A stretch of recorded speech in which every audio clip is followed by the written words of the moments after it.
এই একটু camera touch করতো আমার জন্য গোলা না দেখা যায়। ক্যামেরা আমার উপরে টাচ করে একটু স্ক্রিনে আমার উপরে।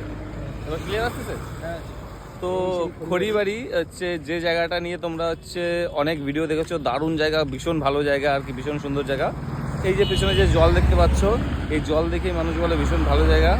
বিশ্বাস করো আমরা আসার পরে, আমরা আজকে আসলাম এখানে, আসার পরে দেখতেই পাচ্ছ পেছন দিকে একটু জল দেখতে পাবা আর এই দিকেও জল দেখতে পাবা।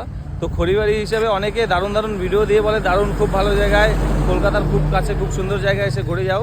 তো আমার রিভিউ হচ্ছে বাড়িতে বাথরুমের মধ্যে বালতিতে জল ভরবা, জল ভরে ছাদে নিয়ে গিয়ে এমনি করে উপরে উপরে ছিটাবা, গায়ে নিয়ে ওর ভিডিও করে পোস্ট করে দিও, ঠিক আছে? কিন্তু খড়িবাড়ি এসো না, ফালতু একদম, মানে ডিসগাস্ট। আমার তো বেসিক্যালি ভালো লাগেনি। এরা ভালো লাগার কি আছে,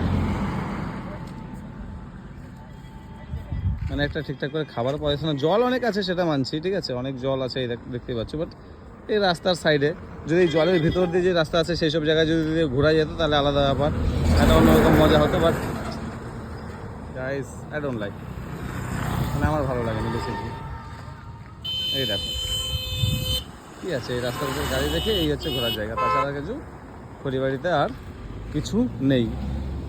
আর এইসব জায়গায় চাষ করা হয়, তোমরা জল নিয়ে খেলতেও পারবে না, না জল নিয়ে খেলতে পারবে, না নৌকায় চড়ে ঘুরতে পারবে। তো বেকার বেকার, আমার কাছে খড়িবাড়িটা ঘোরার জন্য পারফেক্ট না।